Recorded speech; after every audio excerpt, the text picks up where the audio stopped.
My name is Misha Friedman. I'm a documentary photographer with a grant from the Pulitzer Center. I traveled to Crimea to report and document the human toll of Russian annexation of the peninsula from Ukraine. I chose to focus on two vulnerable groups there, the intravenous drug users and LGBT community of Crimea.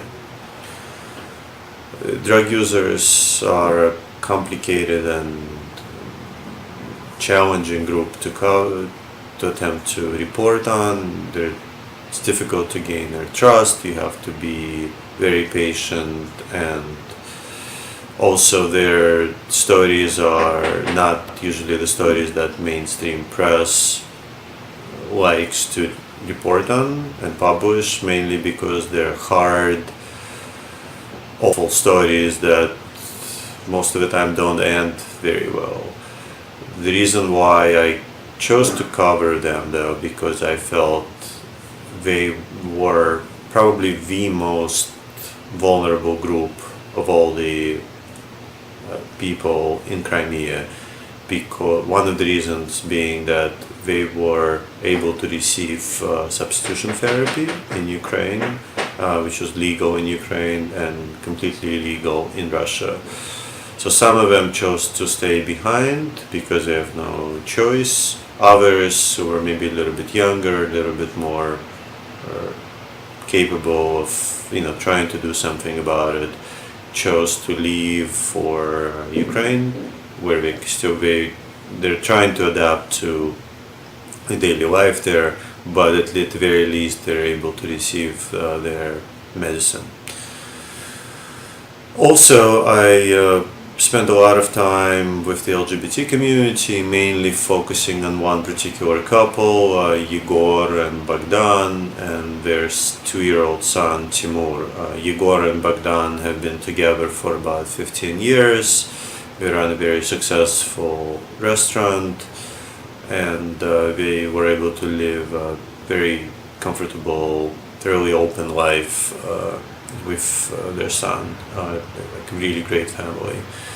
But since the annexation, they've started to receive threats, both direct and indirect, against their business, and also very personal attacks, like hinting at their son. So as a result, they decided to move away from Crimea to Kiev. So I traveled with them from Sevastopol all the way to Kiev.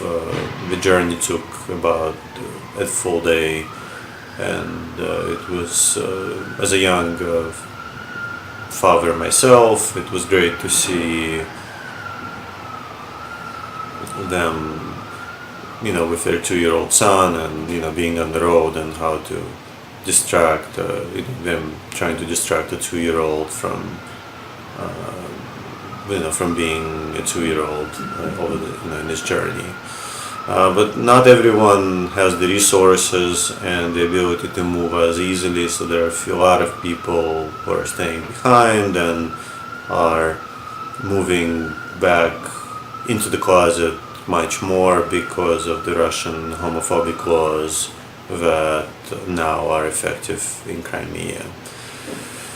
The future of Crimea seems very bleak at the moment, mainly because of European and US sanctions, making travel into the peninsula very difficult from abroad, but also because it's a lot of people are leaving, and it's unclear, how exactly Russia and Ukraine will interact over this. But the future doesn't look to be promising for Crimea at the moment, and its most vulnerable people there.